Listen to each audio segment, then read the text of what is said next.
Hello students, welcome back to my YouTube channel geography Guru. आज हम discuss करने वाले हैं क्लास 8 इंग्लिश वर्कशीट नंबर 19। आज की हमारी वर्कशीट काफ़ी इजी रहने वाली है और बहुत इंटरेस्टिंग भी है। आज की इस वर्कशीट में हम अपनी पोइम द लास्ट बार्गेन है उसको कंटिन्यू रखने वाले हैं।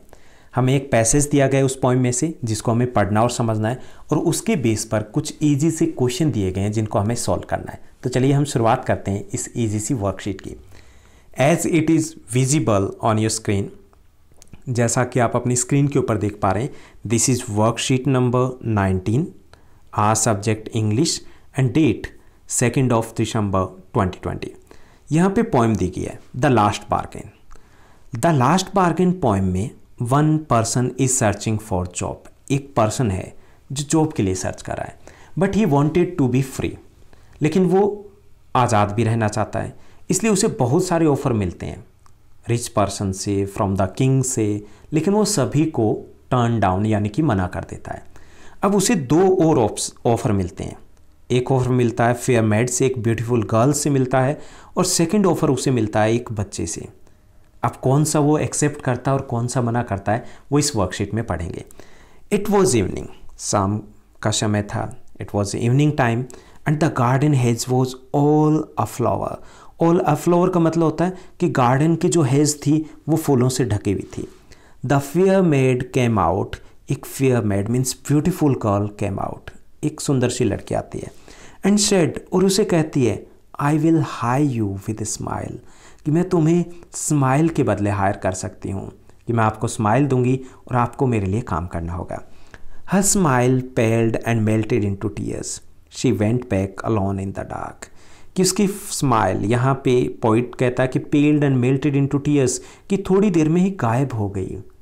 And it means that the poet, the person denied to work with her.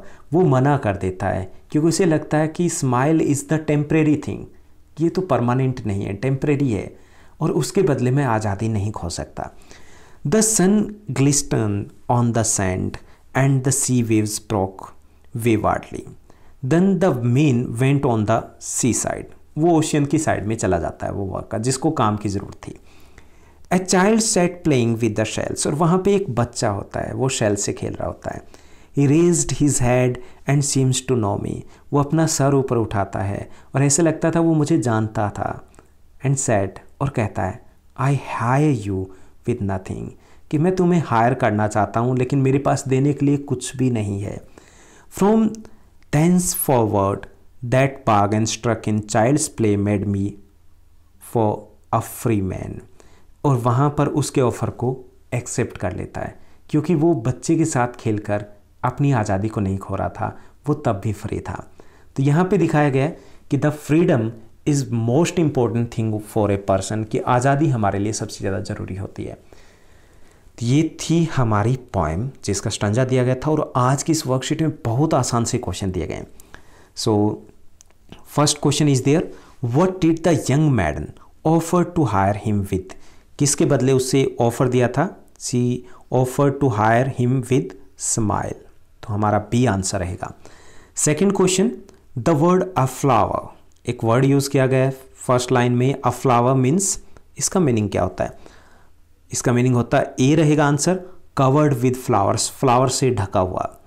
Third question, what speaker did not, the speaker didn't accept the maid's offer, because speaker है उस beautiful maid के offer को accept नहीं करता। क्यों? B answer रहेगा, he knew that emotions are not stable and that eventually her smile will fade away.